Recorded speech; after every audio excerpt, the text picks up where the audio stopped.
Haleluya. Shalom.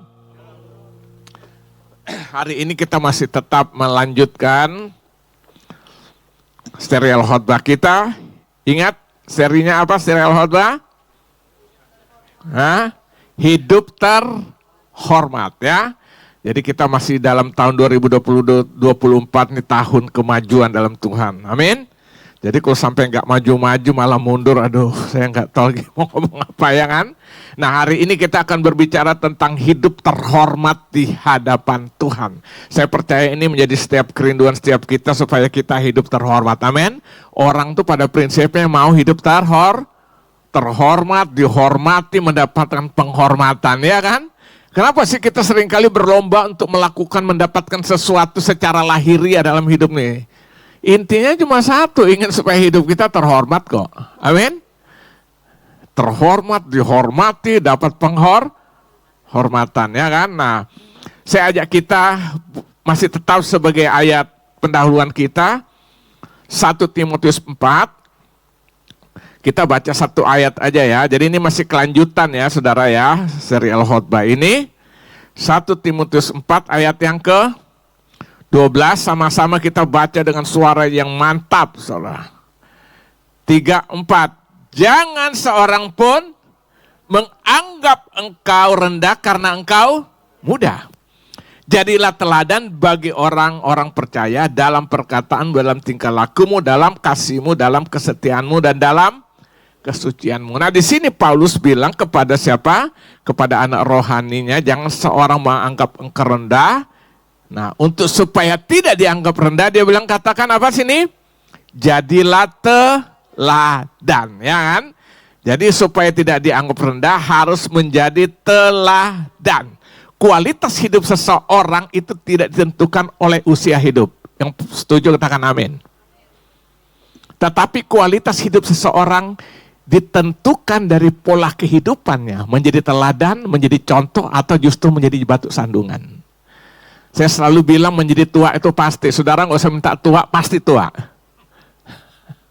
Ya kan? Tidak usah minta tua, pasti. Nah, ya kan? Tapi menjadi teladan, menjadi berkualitas, itu adalah pilihan dan keputusan. Amin. Nah itu sebabnya Paulus mengerti tentang hal ini, maka dia bilang kepada Timotius yang masih usia muda itu, jangan seorang menganggap engkau rendah karena usianya masih, tapi jadilah teladan. Amin. Tuhan panggil kita supaya kita hidup menjadi apa? Teladan, ya kan? Nah kemarin saya sudah singgung saudara ya kan? Sudah ada kemarin berapa hal? 2 minggu yang lalu, karena kemarin yang khotbah tamu. Yang pertama apa? Saya ingat, reference lagi supaya, ulang lagi supaya saudara ingat, jadi benang merah sambung terus sampai poin yang berikutnya. Yang pertama apa? Keteladan dalam apa? Dalam beribadah. Jadi contoh dong. Jangan kita suruh orang beribadah, kita sendiri tidak beribadah. Ada berapa jenis ibadah?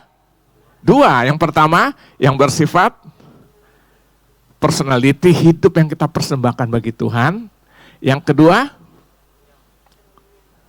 bersifat liturgi seremonial seperti hari ini. Jadi hari ini kita ada di gereja seperti ini. Pulang tinggal ke tempat ini kita tunjukkan bahwa kita orang beribadah. Menjadi teladan lewat kehidupan kita. Amin. Nah itu yang pertama. Yang kedua, kemarin saya juga udah singgung apa? Keteladan dalam apa? Pengharapan kepada Allah. Artinya tunjukkan sikap kebergantungan hidup kita kepada Allah. Kadang-kadang kan kita paling pintar, ayo udah percaya Tuhan saja, doain lagi, ya kan? Padahal kita begitu ada masalah, kebergantungan kita tidak pada Tuhan, ya kan? Nanti saya beri contoh saudara dalam Alkitab bagaimana kenapa Tuhan Yesus mengecam orang-orang Farisi. Pandai mengajar, tapi tidak pandai melakukan. Sampai Yesus bilang, kau hanya naruh beban di pundak orang, beban aja engkau gak menyentuh. Itu orang Farisi. Yesus bilang kepada murid-murid, kepada orang-orang itu, apa yang dia ajarkan lakukan aja. Tapi kelakuan hidupnya jangan ikutin. Ya kan? Jadi yang kedua, teladan dalam pengharapan. Kita kasih tunjuk kita orang yang bergantung penuh kepada Tuhan. Ada masalah, ada tantangan, jangan lari kepada siapapun, lari pertama kepada Tuhan. contoh yang paling konkret dalam Alkitab banyak sekali. Salah satunya siapa? Daud. Perhatikan Daud, setiap ada masalah, pasti dia datang pada Tuhan tanya. Sebelum melangkah, Tuhan aku harus lakukan apa? Dia tanya berdoa. Waktu Tuhan bilang, bertindaklah, melangkahlah, kejarlah musuh, itu dia lakukan. Pasti berhasil. Seringkali kegagalan terjadi karena apa? Kita tidak bergantung pada Tuhan, kita percaya Tuhan, tapi tidak bergantung kepada yang kita percaya. Jadi kita percaya tapi bertindak tidak seperti orang yang percaya, karena tidak ada kebergantungan. Jadi hari ini bergantung penuh pada Tuhan. Amin. Yang ketiga, keteladanan dalam, saya selalu bilang hati-hati dengan perkataan. Itu menentukan hidup saudara, bahkan bukan hanya itu, orang-orang. Misalnya saudara punya anak, hati-hati dengan perkataan pada anak. Dasar lu, anak setan, goblok, bloon. Nanti kalau anaknya jadi kayak setan kelakuannya, baru stres lagi kan. Padahal kita menciptakan itu. Ingat loh, dalam orang percaya itu ada kuasa loh. 1 Korintus 4 ayat 20. Ya kan? Situ Alkitab katakan kan, kerajaan Allah bukan terdiri dari perkataan saja, tapi dari kuasa. Artinya perkataan yang ada kuasa. Ya kan? Jadi keteladanan dalam apa? Perkataan. Saya ingat dulu waktu masih muda, ya kan? Ketemu teman baru nyapanya gitu kan. Setan, lu kemana aja? Saudara lihat, aneh. Baru pembukaan tuh. Ketemu kan? Baru pembukaan gitu. Nah saudara bayangkan setelah kelanjutannya gimana ya kan? Kita nggak jadi teladan dalam perkataan. Kita hari ini harus menjadi apa? Teladan. Itu yang keberapa? Yang ketiga. Masuk kepada poin selanjutnya. Ya, serial khotbah kita hari ini. Yang keempat. Ya, supaya kita benar-benar hidup terhormat, kita harus jadi teladan. Yang keempat, keteladanan dalam hal apa? Yang keempat, keteladanan dalam tingkah laku atau sepak terjang. Tingkah laku ini. Coba saudara kembali ke 1 Timotius tadi. Ayat yang keberapa nih? Ayat yang ke-12. Perhatikan. Janganlah seorang menganggap engkau rendah karena engkau muda, jadilah teladan dalam apa? Bagi orang percaya dalam perkataanmu. Selanjutnya apa? Dalam tingkah lakumu. Dia bilang kepada anak rohani, jangan seorang menganggap engkau rendah karena engkau muda, jadi teladan dalam apa? Tingkah lakumu atau sepak terjangmu. Artinya apa? Artinya menjadi teladan dalam perbuatan-perbuatan yang nyata dalam hidup ini, supaya Kristus dipermuliakan. Jadi kita harus menjadi teladan dalam apa?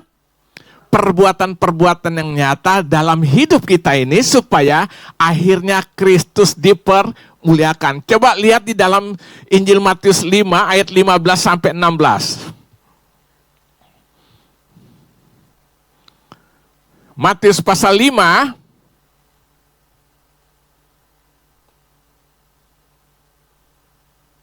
ayat 15 sampai dengan 16. Perhatikan. Lagi pula orang tidak menyalakan pelita lalu meletakkannya di bawah gantang. Saudara tahu gantang? Gantang tuh kayak, saudara tahu literan nggak? Orang kalau jual beras itu kan ada takarannya itu, atau minyak. Itu gantang namanya, ya kan? Lagi pula orang tidak menyalakan pelita lalu meletakkannya di bawah gantang. Artinya ditutupnya. Melainkan di atas kaki dian, sehingga menerangi apa? Semua orang di dalam rumah itu. Ayat 16. Demikianlah hendaknya terangmu bercahaya di depan orang, supaya mereka melihat perbuatanmu yang baik dan memuliakan Bapa yang di sorga. Perbuatanmu yang baik orang lihat, supaya Kristus Yesus dipermuliakan. Nah jadi saudara, yang keempat itu keteladanan dalam tingkah laku sepak terjang kehidupan kita yang nyata ini. Orang lihat, akhirnya apa? Yesus dipermuliakan. Saudara perhatikan di dalam Alkitab. Setiap Yesus habis menjamah seseorang, Ya kan? Misalnya dia berdosa atau dia mengalami satu penyakit sesuatu dalam kehidupannya. Saudara lihat, setiap Yesus habis menjamah seseorang, ya kan? Pesannya apa? Pergilah dan jangan berbuat dosa lagi. Coba saudara perhatikan. Dia tidak tanya, udah sembuh lu. Haleluya, puji Tuhan, Tuhan berkati. Enggak. Selalu dia bilang, imanmu telah menyelamatkan engkau. Lalu dia bilang apa? Pergilah dan jangan berbuat dosa lagi. Maksudnya apa? Engkau sudah mengalami kasih karuniaku. Pergilah jadi teladan supaya orang melihat engkau, namaku dipermuliakan. Ini yang namanya menjadi teladan dalam apa? Dalam tingkah laku. Coba saudara perhatikan.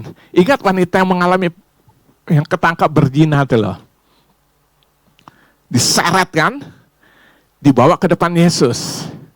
Lalu orang-orang Farisi bilang, guru ini dia ketangkap berzina nih. Sebenarnya pertanyaan ini pertanyaan ingin menjebak Yesus, memancing, mencoba Yesus. Makanya hati-hati ya, kalau kita belajar firman bukan untuk kita menguasai firman, tapi untuk firman menguasai kita. Kalau enggak, kita seringkali mencobai orang dengan firman. Ya kan, setelah dia tangkap, seret, menurut hukum Musa, ini harus dirajam sampai mati. Yesus langsung bilang apa? Ya, rajam, silahkan, enggak. Ya kan, dia tulis di tanah. Ternyata orang-orang ini enggak ngerti juga. Lalu dia mulai berdiri. Silakan siapa yang tidak pernah berbuat dosa, rajam lebih dulu. Saudara bayangkan sudah banyak bawa batu mungkin itu. Saya ngebayangkan gitu. Ada yang gede kan, ada yang kecil, ya pokok cari batu apa aja kan. Sudah siap rajam kan. Begitu Yesus bilang, siapa yang tidak pernah berbuat dosa, rajam dulu. Pergi nggak saudara tuh? Pergi. Ternyata yang saya heran, kemana lakinya? Ketangkap basah itu berarti 2. Setuju nggak? 2 orang ketangkap berzina berarti 1 orang apa 2 orang? 2 orang. Kemana lakinya? Itulah pintarnya laki-laki. Ya kan? Ternyata mereka nggak bawa cuma wanita ini. Kemana? Jangan-jangan orang-orang itu juga. Farisi ya kan? Ini namanya maling teriak. Setelah itu Yesus bilang, tidak ada kayak melempar engkau? Tidak ada. Aku pun tidak, aku mengampuni engkau. Dan pergilah, jangan berbuat dosa lagi. Artinya, jadilah teladan dalam apa? Sikap hidupmu supaya Yesus dipermuliakan. Nah hari ini Yesus Tuhan firman mengajarkan kita supaya kita benar-benar hidup menjadi teladan dalam tingkah laku sepak terjang, ya kan? Supaya akhirnya apa? Yesus dipermuliakan dalam kehidupan kita. Nah, Tuhan Yesus datang itu untuk membuat setiap kita yang percaya kepadanya dibenarkan di dalam Dia, agar supaya kita dapat hidup menjadi berkat, menjadi teladan bagi orang lain. Jadi Yesus datang menyelamatkan kita dengan satu tujuan, hidup kita menjadi berkat, menjadi teladan bagi orang lain. Ya, maka dia pernah berkata, jika hidup keagamaanmu tidak lebih benar daripada apa? Daripada hidup keagamaan ahli-ahli Taurat dan orang-orang Farisi, sesungguhnya kamu tidak akan masuk dalam kerajaan surga. Dia bilang hidup keagamaanmu tidak lebih benar daripada orang Farisi. Saya mau tanya, orang Farisi orang beragama tidak? Nah Yesus bilang kalau hidup keagamaanmu tidak lebih dari orang Farisi, maka engkau tidak akan masuk dalam kerajaan surga. Pertanyaannya kenapa? Kenapa? Karena orang-orang Farisi hanya pandai mengajar, tapi tidak menjadi teladan dalam tingkah laku. Nanti saudara baca di rumah, di dalam Matius 23, nanti saudara bisa jumpai, baca ayat 1 sampai 36. Itu kecaman Tuhan Yesus kepada orang-orang Farisi. Di situ mereka pandai mengajar, hebat mengajar, berkhotbah, bawa kitab-kitab besar dengan pakaian-pakaian penampilannya gitu loh, supaya kelihatan orang-orang alim ulama, jadi orang-orang yang suci gitu ya kan. Dalam Matius 23, tapi Yesus akhirnya bilang kepada orang-orang, apa yang dia ajarkan lu lakukan itu, karena itu kebenaran firman. Tapi hidupnya jangan lu contohi. Karena apa? Pintar berbicara, tapi tidak pintar melakukan. Saudara nanti bacalah di situ di Matius 23, sampai Yesus bilang mereka menaruh beban di pundak-pundak orang, beban itu aja dia tidak mau nyentuh. Bayangkan boro-boro memikul, menyentuh aja nggak mau. Ini yang namanya Maka dia bilang, kalau hidup keagamanmu tidak lebih daripada ahli Taurat dan orang Farisi, engkau tidak layak masuk kerajaan Allah. Artinya apa? Tuhan Yesus minta hidup kita menjadi teladan dalam apa? Sikap kehidupan kita, dalam perbuatan-perbuatan kita, dalam keteladanan, dalam tingkah laku hidup. Sehingga waktu orang melihat kita, orang melihat Yesus. Paulus bilang, engkau adalah surat Kristus yang terbuka, yang dapat dibaca oleh setiap orang. Kemarin kami baru berjumpa dengan ada berapa pendeta kemarin, 4. Pendeta ini keluar dari sebuah gereja, saya nggak bisa sebut lah, karena alasan ajaran. Jadi dia rupanya sudah buka daerah Sunter sini, kayak dekat danau, tadi cuma kayak satu persekutuan, sekarang mau jadi gereja. Nah kan harus izin dari GBI. Jadi kemarin kami ketemu di Arta karena mereka harus dapat izin dari gereja GBI yang terdekat. Ya, karena saya pengurus perwil, saya harus tanda tangan itu izin. Bukan izin ini loh, pemberitahuan lah. Jadi saya datang. Akhirnya ya cerita dari mereka dari satu gereja, saya nggak sebut lah. Saudara kira-kira tahu ajarannya mulai agak-agak. Jadi mereka juga sampai pernah coba diskusi kayaknya nggak mau diterima gitu loh sama pemimpin gereja ini. Jadi singkat cerita akhirnya bergabung dengan GBI. Akhirnya ya cerita-cerita itu. Nah akhirnya saya bilang akhirnya sama mereka, itulah yang namanya pelayanan itu bukan hanya dalam gereja. Ya kan? Saya bilang namanya melayani Tuhan bukan hanya di gereja, justru konkretnya di luar gereja. Setuju nggak? Ini kan persekutuan yang bersifat tadi, yang dimensi pertama tadi yang saya bilang. Sifatnya apa? Liturgi seremonial. Kita duduk, angkat tangan, ayo pujian, ya kan? Nah konkretnya, hidup yang menjadi teladan di luar. Ibadah yang sejati, hidup yang kita persembahkan bagi kemuliaan Tuhan. Ya betul-betul Pak, dia bilang, ya kan? Ya lumayan lah makan gratis tadi malam saya. Ya kan? Jadi saudara lihat, nah di sini saya mau katakan saudara, supaya kita benar-benar terhormat hidup kita jadi teladan. Dalam apa? Tingkah laku, sepak terjang hidup kita. Amin. Orang gak bisa macam-macam kalau kita sudah menjadi contoh dan teladan. Apa dia mau ngomong? Kita bilang orang mengandalkan Tuhan, kita tunjukkan kita orang mengandalkan Tuhan. Amin. Ini yang keberapa? Yang keempat. Itu sebab hari ini kita harus benar-benar menjadi teladan dalam kehidupan sepak terjang tingkah laku kehidupan kita. Yang kelima.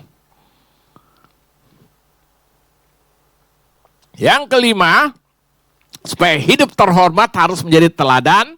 Yang kelima, teladan dalam hal apa? Yang kelima, keteladanan di dalam kasih.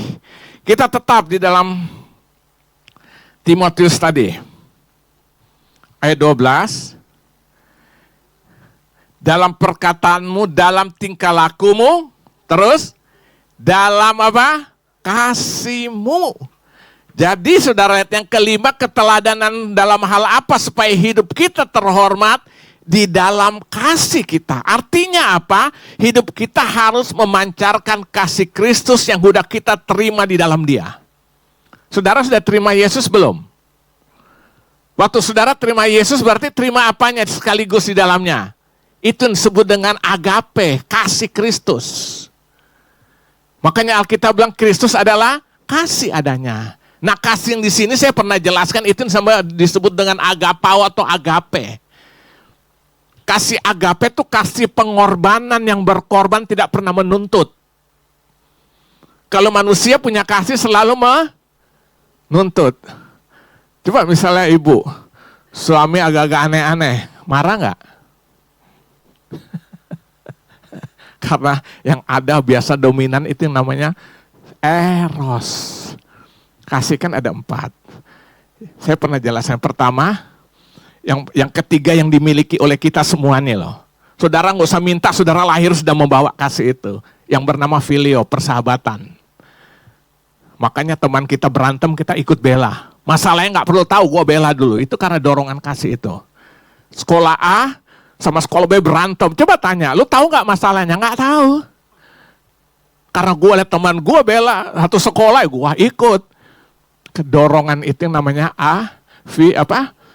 filio, kasih persahabatan. Yang kedua yang namanya kasih eros. Ibu sama bapak, kenapa menikah? Karena eros. Ketertarikan lawan jenis. Kalau sama jenis, error, ya kan? Ya kan? Nah, yang ketiga storge, hubungan orang tua anak, ya kan? Kan ada kasih kan, tidak ada erosnya loh dalam. Kalau sampai ada eros tuh setan punya kerja tuh, ya kan? Memang seorang bapak lihat anak perempuannya terus rasa tertarik, nggak ada, secara eros nggak ada. Kalau sampai ada itu udah permainan setan, ya kan? Nah, 3 kasih ini saudara saya kita punya sejak kita lahir. Dan ketiga kasih ini perhatikan dulu ya, selalu menuntut. Kita naksir seseorang, dia nolak. Sorry bro, ya kan, gua nggak tertarik dengan lu. Maka disebut bertepuk sakit hati nggak? Bisa sakit hati. Wah, sampai ada istilah cinta ditolak, dukun bertindak. Kenapa? Menuntut. Nah, ini kita semua punya. Cuma satu yang kita tidak punya, kita cuma dapat dalam Kristus. Itu yang disebut agapao atau agape. Kasih itu adalah kasih yang sifatnya berkorban. Ya, berkorban. Mau bukti nyata? Yesus disakiti tidak? Ditendang enggak? Diludahi tidak? Dicaci maki enggak? Dicabuk 39 kali dengan cabuk bercabang 3 itu. Di dalam setiap cabang cambuk itu ada kayak mata kail. Itu dihantamkan. Jadi saudara bayang 39 kali 3 itu, hancur enggak?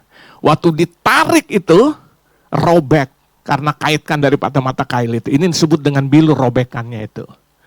Makanya Alkitab bilang wajahnya tidak dikenal lagi. Karena tidak mirip seorang anak manusia. Sudah diludahi, dipakai mahkota. Tapi itu mahkota penghinaan dibuat dianyam dari duri. Saudara kalau yang pernah ke Israel, kalau mungkin dapat kesempatan bisa lihat tuh duri itu panjangnya sekitar segini, 4-5 cm itu. Di Jalan Via Dolorosa tuh mereka jual di pinggir-pinggir kios-kios itu. Itu dianyam baru ditaruh di kepala. Nggak mungkin taruhnya pelan-pelan, pasti ditekan. Mungkin dengan sepatu. Makanya hancur tuh kan. Darah kepala tuh luka sedikit, darahnya banyak loh. Makanya membasahi seluruh tubuhnya. Dan puncak dari itu diapain? Paku. Saya mau tanya. Dari 7 kata yang dia sampaikan di atas kayu salib, ada 1 kata. Apa? Bapa, ampunilah mereka, karena mereka tidak tahu apa yang mereka perbuat. Kenapa? Agape, berkorban. Hari ini saudara, Tuhan mau supaya kita menjadi teladan di dalam kasih itu. Ada pengampunan. Amin. Oh, kita bisa salah. Makanya ribut-ribut kan kalau udah mulai kampanye kan, udah jelek-jelekan. Padahal yang ngejelekin juga jelek. Bener nggak? Itu kan masa lalu. Siapa nggak punya masa lalu? Siapa yang masa lalunya bagus ini? Tolong angkat tangan. Kalau nggak saudara salah masuk. Semua kita nih hancur. Setuju? Kita semua nggak beres. Punya masa lalu yang gelap. Ya hari ini biarlah hari ini, amin. Kan manusia bisa berubah. Ya kan, ramai banget kan. Wow, sampai jelek-jelek, sampai ada bilang, dulu gue dengar hebat banget dia pernyataan-pernyataannya kan. Sekarang kok jadi aneh-aneh begini ya kan. Ya kan. Tapi sebaliknya dulu dengar berita-berita baik, sekarang kata-katanya bagus ya kan. Itulah manusia. Semua, tapi saya dengar saudara, kita dalam Kristus ada yang namanya agape ditaruh. Jadi waktu saya terima Yesus, sekaligus kasih itu hidup dalam hidup saya, menghidupkan hidupku. Sekarang tinggal kita mau tidak hidup dalam kasih itu untuk menjadi teladan. Dalam kasih itu cuma satu, pengorbanan. Orang menyakiti kita, orang membohongi kita, orang menipu kita. Terima kasih Tuhan. Dia bukan berurusan lagi dengan aku, dia beruruskan dan dengan Tuhan kau sendiri. Amin. Supaya hidup kita merdeka, gak terikat, ada sukacita. Kalau enggak stres melulu saudara. Muka kayak pepaya Bangkok. Datang ke gereja stres, ya kan? Ya kan? Kenapa? Pengampunan keluar karena apa? Kasih. Agape itu. Krisis kasih sedang terjadi di dunia hari-hari ini. Krisis kasih sedang terjadi hari-hari ini di dunia. Menjelang akhir zaman. Saya mau tanya, dulu saudara tahun 90-an ke bawah, pernah nggak dengar nama kata begal? Naik motor tiba-tiba ditebas, ya? Sekarang ini terjadi kan? Lihat setan mulai bekerja luar biasa. Baru-baru mungkin seminggu atau 10 hari yang lalu. Saya di mobil lagi putar radio El Sinta. Dengar seorang umur usia 16 tahun, tinggal daerah Pasir itu loh, dekat Penajam sana ibu. 16 tahun sekali bunuh 5 orang, satu keluarga. 16 tahun. Wih, saya pikir, jadi kasus itu serba susah secara hukum kan, kalau hukum manusia kan dianggap masih bawah umur. Hanya karena sering pinjam barang, mungkin bapak ini sering pinjam barang yang dia bunuh ini ke rumahnya dia, lama-lama kesel banget kan, soal sepele kan. Jadi datang ditungguin, jadi pas bapaknya pulang lampu dimatiin dulu, udah mulai sore langsung ditebas lehernya. Gak lama istrinya, 3 anaknya dilakukan oleh anak berusia 16 tahun. Udah akal sehat udah gak bisa kita terima. Kenapa ini terjadi? Dunia sedang mengalami krisis, namanya krisis kasih yang agape itu. Dan beban itu ditaruh dalam saudara dan saya. Supaya kita menjadi teladan dalam kasih itu. Amin. Memberi, berkorban. Itu namanya agape. Dunia tidak punya. Yang punya cuma saudara dan saya. Nah kalau kita sudah tidak bisa mencerminkan kasih itu, kemana lagi? Dunia akan mendapatkan itu. Makanya suami-suami istri hidup dalam kasih itu. Bukan hanya eros. Eros itu akan menurun. Usia bertambah menurun. Sampai lama-lama ya biasa-biasa aja. Kalau dulu masih pacaran pegangan tangan aja. Kayak 220 volt kan. Sekarang pegangan tangan. Kayak baterai handphone tuh biasa-biasa. Nah saudara bayangkan celaka nggak kalau hidupnya dengan eros. Tapi waktu agape menguasai kita, hidup kita menjadi teladan, orang melihat kita, Yesus dipermuliakan, amin. Karena dia adalah kasih yang hidup dalam kehidupan kita, amin. Nah itu sebabnya hari ini, biar kita semua hidup menjadi teladan di dalam apa? Kasih. Yesus pernah berkata, dan karena makin bertambahnya kedurhakaan, Matius 24 ayat 11, maka kasih kebanyakan orang akan menjadi dingin. Matius 24 ayat 11. Ya kan? Karena apa?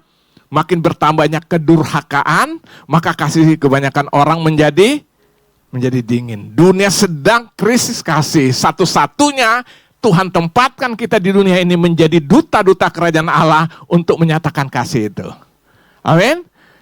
Enggak apa-apa berkorban. Saudara dicurangin, gak usah balas. Disakiti, ya terima kasih Tuhan. Justru Tuhan latih kita supaya kasih itu semakin sempurna dalam kehidupan kita. Amin. Supaya hidup kita menjadi teladan. Orang akan bingung lihat, kok beda banget orang ini ya. Habis dicurangin dia biasa-biasa, ketemu orangnya halo, malah dia tegur baik-baik. Padahal habis dicurangin. Orang bingung, itulah kasih. Kalau orang dunia bilang, bodoh banget lu, goblok banget lu, bego lu, udah dibohongin, ditipu, masih ketemu dia, shalom. Dunia jengkel lihat seperti itu, buat kita harus seperti itu. Amin. Ayo kita hidup terhormat, karena kita jadi teladan di dalam kasih Kristus yang hidup dalam kehidupan kita. Amin. Jadi lengkap nggak kasih kita? Ada filio, persahabatan. Ada eros, ketertarikan lawan jenis. Ada storge. 3 ini diikat menjadi satu dengan kasih yang namanya agape. Wih, mantap kita hidup. Amin. Dunia nggak punya, makanya dunia cuma iri hati. Saya waktu dengar di radio itu, karena saya tahu kan, namanya daerah pasir itu daerah Penajam sana itu, yang lagi dibangun apa? IKN itu. Anak umur 16 tahun, jadi susah kan hukum? Satu keluarga dibantai 5 orang. Itu kalau bukan kerja setan itu siapa lagi? Ingat ini akhir zaman, kita sudah menuju sudah bukan lagi di akhir zaman tapi di ujung daripada apa? Akhir zaman. Saya pernah jelaskan akhir zaman kapan mulai? Waktu Yesus datang pertama kali. Itu proses perjalanan. Berarti sekarang udah berapa ribu tahun Yesus datang? Sudah naik 2024. Berarti waktu kedatangan sudah sangat dekat belum? Yang kedua kali sudah sangat dekat. Makanya semakin jahat orang makin jahat. Udah nggak bisa akal sehat kita pakai. Orang lagi naik motor baik-baik kan ada yang di sini yang lalu yang mati ya kena begal ya. Orang kan bisa benci lalu dia balas karena pernah terjadi pertikaian kan. Lah ini kenal juga enggak atau dibantai itu kan sadis. Kenapa? Manusia udah kayak binatang. Binatang masih lebih baik, saudara. Tapi itu setan nggak menguasai. Nah, kalau kita sama dengan itu, dunia habis dah, nggak ada keteladanan. Nah, hari ini, supaya hidup terhormat jadi teladan di dalam kasih agape itu. Siap? Kita jadi teladan. Yang keenam, yang terakhir, yang sangat dinanti-nantikan. Kalau dengan yang terakhir, langsung senyum-senyum. Padahal dia nggak tahu ya, yang terakhir nih ada berapa poin. Ya kan? Yang keenam, supaya hidup kita terhormat kita harus jadi teladan. Yang keenam, keteladanan dalam hal apa? Keteladanan dalam kesetiaan hidup di dalam Tuhan dan melayaninya. Di dalam kesetiaan dalam hidup dalam Tuhan dan melayaninya atau dalam pelayanan. Saudara perhatikan terus di ayat 12 tadi. Dalam kasihnya, terus dalam dalam kesetiaannya. Jadi yang keenam, supaya hidup kita terhormat, kita harus menjadi teladan dalam kesetiaan hidup kita di dalam Tuhan, di dalam mengiring Tuhan, termasuk di dalam melayani Tuhan. Kita harus apa? Menjadi teladan dalam hal itu, saudara. Banyak orang Kristen hidupnya panas-panas titik-titik ayam. Isi sendiri. Ya. Panas-panas, titik-titik. Nah, atau lebih gampangnya supaya agak sedikit kata-kata enak, semangatnya Coca-Cola. Saudara kalau buka Coca-Cola, langsung berapa detik, set, habis. Ya kan? Jadi dalam Tuhannya tuh sekarang kelihatannya hebat. Beberapa hari, beberapa waktu kemudian sudah hilang orang itu, udah nggak ada lagi ya kan? Udah nggak pernah ke gereja, sudah tidak pernah melayani Tuhan dan sebagainya. Ini yang namanya apa? Semangat. Panas-panas ayam, isi sendiri ya kan? Ya, banyak orang-orang seperti ini, saudara. Nah, sementara Yesus berkata demikian, tetapi orang yang bertahan sampai pada kesudahannya akan selamat. Artinya ada kesetiaan dalam mengiring Tuhan dan melayaninya, ya kan? Nah, ini merupakan salah satu bukti yang orang beriman. Dalam Matius 24 ayat 13, coba boleh dilihatkan Matius 24 ayat 13.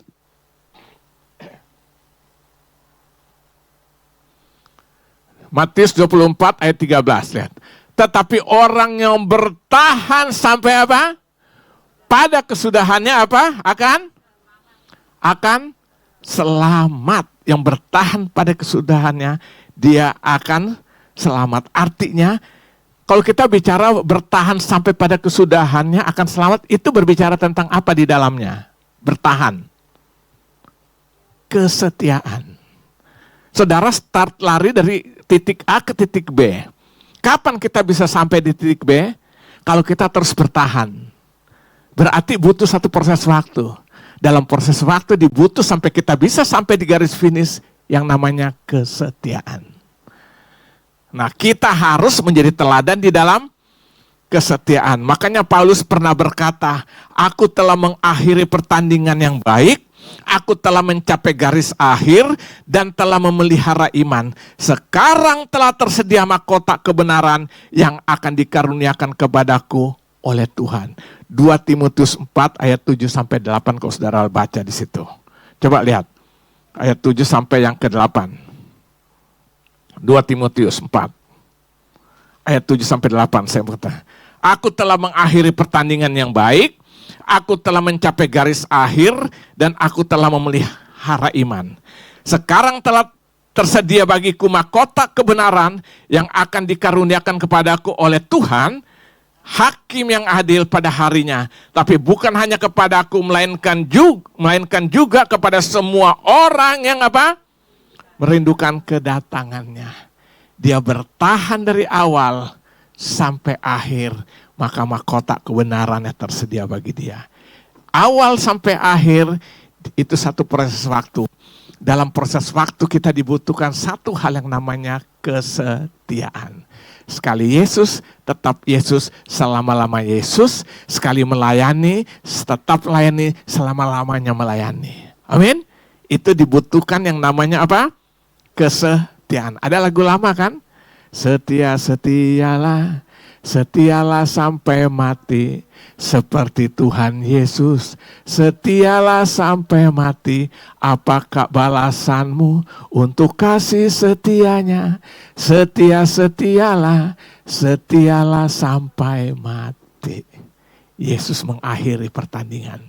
Yesus bilang, ya kan?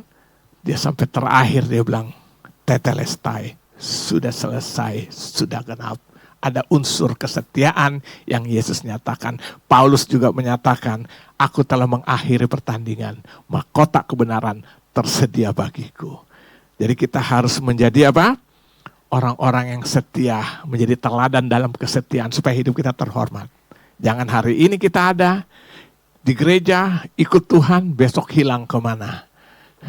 Hari ini semangat, haleluya ya kan. Besoknya haleluyanya so hilang. Tinggal halelupa ya kan. Kemana bro, macam-macam alasannya kan. Itu namanya tidak setia. Kayak gini mau minta berkat, boro-boro berkat kekekalan hari ini aja Tuhan tidak siapkan berkat itu. Percaya deh. Orang yang bekerja aja diperhitungkan bos kok dalam kesetiaannya. Benar gak? Kesetiaannya, tanggung jawabnya, disiplinnya, ada perhitungan kok. Bayangkan dunia aja orang bisa menghitung itu, apalagi Bapak kita di surga. Amin. Perlunya kesetiaan.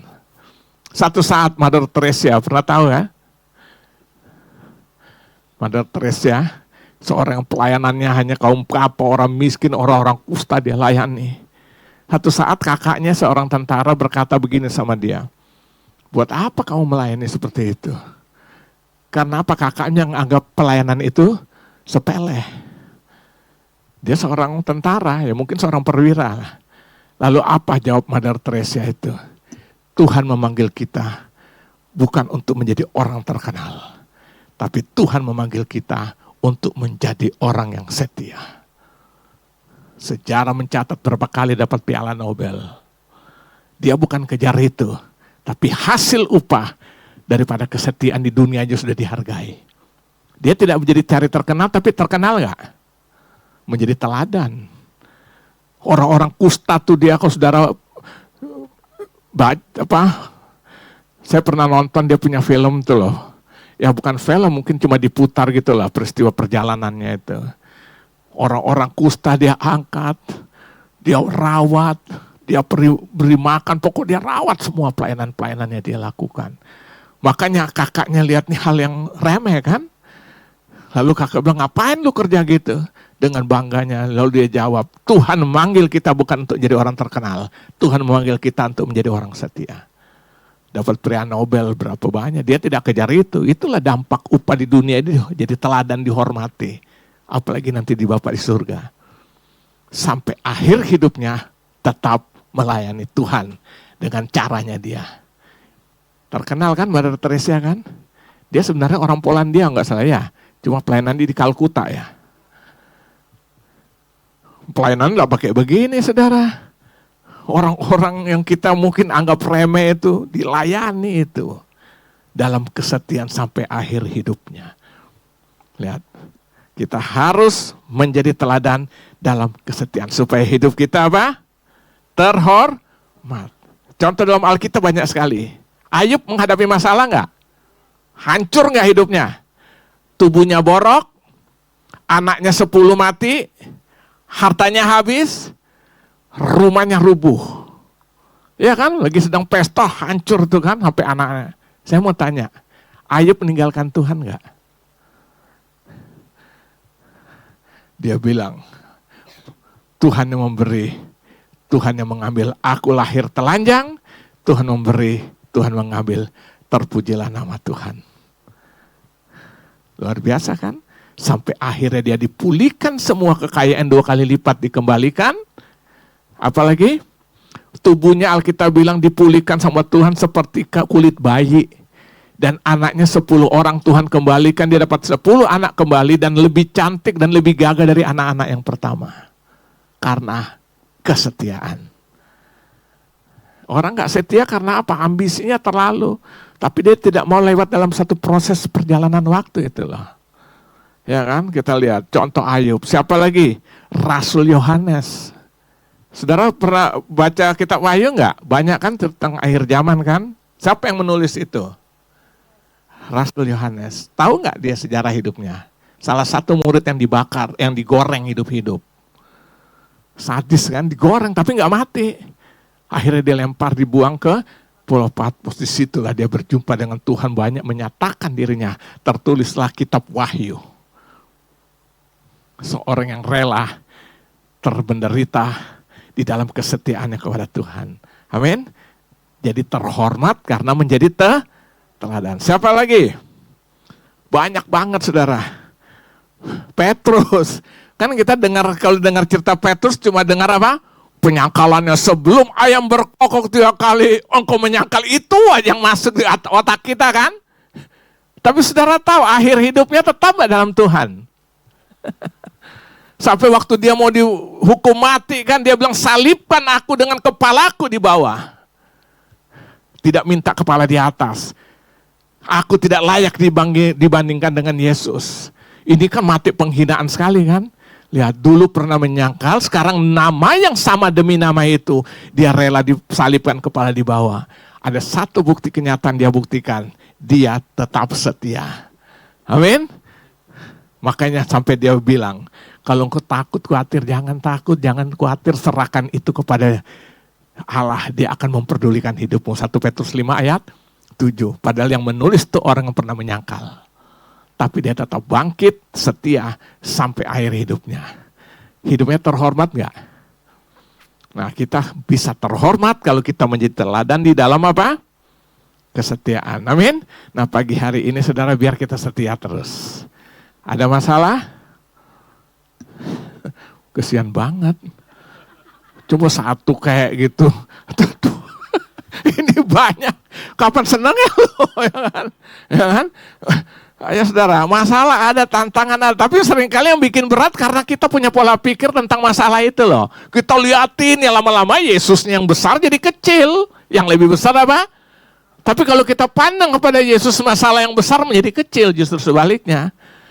Ya kan? Lagi gak punya duit, yang pikirin duit terus. Akhirnya udah mulai timbul macam-macam. Udah copet aja nih. Lu datang ke gereja, lu paling gereja tuh orang gak curiga. Karena orangnya kelihatan penuh kasih situ kan. Lu datang, lu lihat biasa kalau lagi doa, apalagi sudah tantang berdiri ya kan. Maju, kadang-kadang tas ditaruh ibu-ibu di belakang. Lu incar aja udah tas. Bener gak?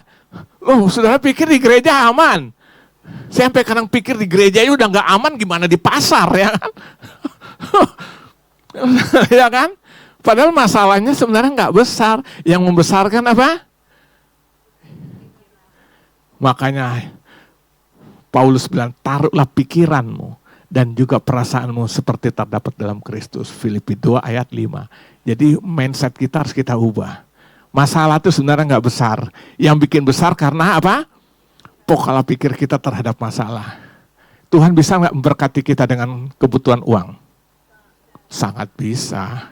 Bukan lagi bisa, sangat bisa.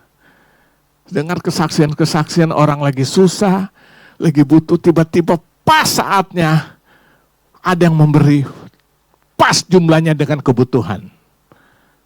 Yang penting kita tetap setia, jangan pusing dengan semuanya itu.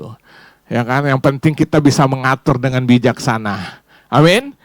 Tuhan berkati dengan 5 juta hari ini contoh ya. Bersyukur dengan 5 juta, hidup dengan 5 juta, atur sebaik-baiknya. Berkat 5 juta, hidup 10 juta. Udah gantung diri sana di tiang bendera. Keseimbangan kita atur bagian kita, nanti bagian Tuhan cuma mencurahkan berkat.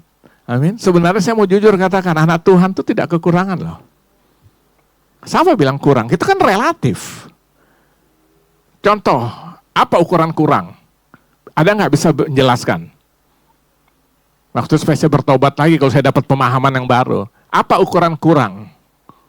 Ada yang bisa jelaskan? Apa ukuran cukup? Itu kan perbandingan. Yang membuat kita rasa kurang, kita bandingkan, ya kan? Lagi jalan kaki, lihat dia, wih naik sepeda, enak sepeda listrik lagi, udah gak capek kan? Ya kan? Akhirnya Tuhan beri, dapat sepeda listrik. Lihat lagi naik motor, wih enak banget deh ya. Motor apa? Bukan motor listrik lah. Motor apa gitu? Vario, wih enak banget ya. Lumayan, panas ndak kehujanan, hujan ndak kepanasan. Ya kan? Ya kan? Wih enak. Kan perbandingan sudah naik motor, lihat Harley Davidson yang ndak usah yang 1000 cc, yang 500 saja kan. Kayak kita pernah duduk ya? Ya, gue duduk di atas ya kan. Ya kan? Wih, enak lihat perbandingan semua Nah, mendingan kita bandingkan aja semua dengan kasih kemurahan Kristus. Amin. Saat kita kekurangan ya cuma duit ini, aku tetap percaya Tuhan akan memberkati. Tumpang tangan suami istri aja, ayah bergandeng tangan, kita berdoa minta Tuhan. Doa orang benar besar kuasanya. 2 orang sepakat meminta, Tuhan akan memberikan. Amin. Matius 18 ayat 19. Ya kan? Ya, tapi tetap setia. Kalau saudara panik. Jadi saya mau katakan hari ini saudara, sebenarnya kita tuh diberkati Tuhan. Yang membuat tidak rasa diberkati kitanya sebenarnya. Saya dari dulu gak pernah rasa hidup itu kurang. Loh benar saudara. Dari sejak hidup, dari sejak melayani Tuhan, gak pernah rasa kurang saudara. Gak punya lemari waktu itu, ya gak apa-apa. Gue beli lemari apa? Yang pakai dikarakit-rakitan yang bukan kain, yang kayak plastik gitu loh. Waktu di Kota Salatiga beli saya, agak gedean dikit kan. Terus pindah di sini kan, ambil pelayanan, ambil kuliah kan, sama pesan lagi, kredit lagi. Happy-happy aja kan. Jadi semua tergantung apa? Pola pikir kita. Tapi kalau kita tetap setia ikut Tuhan, kita tetap mandang Dia, justru di dalamnya kita akan lihat pemeliharaan Tuhan sempurna. Amin. Nah itu sebabnya hari ini saya simpulkan firman Tuhan di dalam serial khotbah kita hari ini, seri poin yang keempat, supaya hidup kita terhormat, kita harus menjadi teladan. Yang keempat, teladan dalam tingkah laku atau sepak terjang kita. Sehingga orang melihat kita, mereka melihat Kristus yang hidup dalam kehidupan kita. Akhirnya Yesus dipermuliakan. Amin.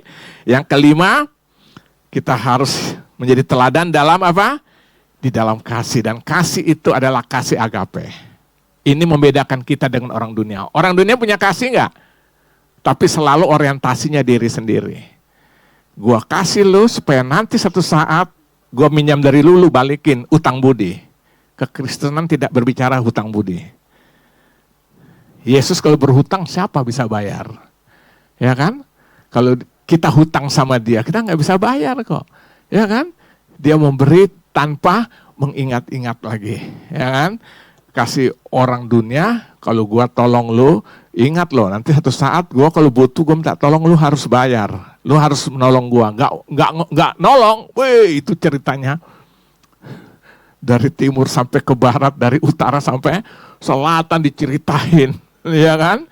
Kalau kita nggak nolong ya udah selesai, berarti aku melakukan kebenaran firman.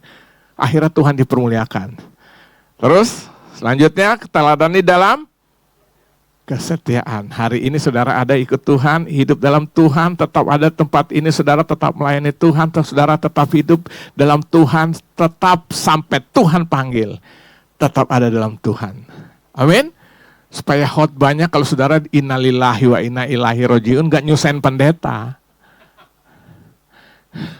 Saya paling susah kalau suruh khotbah di orang meninggal yang suam-suam gitu loh. Gua mau ngomong dia mantap, enggak mantap gitu loh. Waduh, mau bilang hari ini dia ada bersama Abraham di panggung. Soalnya saya pernah cerita diundangin orang yang mati bunuh diri. Wih, disuruh mendadak lagi. Saya pikir nih, Bapak Gembala saya nih, aduh ini nih, dia juga pusing, gua suruh Stevie aja yang khotbah nih kan. Dadakan saudara. Apa enggak blank langsung hitam, gua enggak lihat apa-apa lagi ya kan. Kalau matinya lagi dalam pelayanan lagi khotbah kan kita khotbahnya mantap ya kan. Ini bunuh diri. Minum racun. Aduh, saya bilang blank, sambil tanya, ada Alkitab enggak? Saya lihat di rumah, kebetulan rumah itu ada ruang keluarga, yang meninggal ditaruh ruang keluarga besar kan, baru ada ruang tamu, baru teras. Saya lihat, pas ruang tamu yang tengah itu kosong. Ada 2 kursi sama ada lampu kap di pojok ya kan. Saya duduk merenung gitu. Berdoa, Tuhan saya mau ngomong apa ini? Masa saya mau bilang ini dia sedang ada dalam jalan tol menuju neraka? Apa nggak diusir sama keluarga? Tapi saya mau bilang dia sedang ada di dalam pangkuan Bapak Abraham. Waduh, ini gue tahu kebenaran firman tidak mengajarkan seperti itu kan. Pusing. Akhirnya hikmat Tuhan turun. Lu jangan khotbah tentang itu, jangan singgung itu, khotbah KKR aja. Menantang semua yang masih hidup supaya mempersiapkan diri kalau Tuhan panggil. Wih, mantap, udah. Kalau saya khotbah, ya kan, saya nggak nyinggung. Ini yang meninggal saya nggak singgung. Saya cuma bilang kita semua akan nanti persis seperti dalam peti ini, ya kan? Akan dipanggil pulang. Persoalan bagaimana waktu kita dipanggil pulang? Siap nggak? Khotbah selesai blang. Selesai, rupanya ada beberapa pendeta yang hadir. Datang Pak Pendeta ya. Saya diberkati, terima kasih. Dia nggak tahu tadi gue blank semua. Jadi maksud saya, saudara, kita tetap dalam Tuhan, amin. Supaya kita menjadi terhormat hidup kita menjadi teladan. Waktu Tuhan panggil kita kita hidup dalam kemuliaan Tuhan, amin. Karena orang-orang setia sampai pada akhir akan menikmati janji berkat Tuhan. Saya pernah PA dalam hari Jumat. Ingat ada berapa 7 mahkota? Ada yang masih ingat nggak yang akan kita terima? Ada 7 mahkota. Kalau Paulus tadi bilang mahkota kebenaran. Ada lagi beberapa mahkota ya. Ya, saya kira demikian saja. Tuhan Yesus memberkati kita. Haleluya ya. Jadi hidup terhormat harus menjadi teladan. Tuhan Yesus memberkati. Haleluya, haleluya.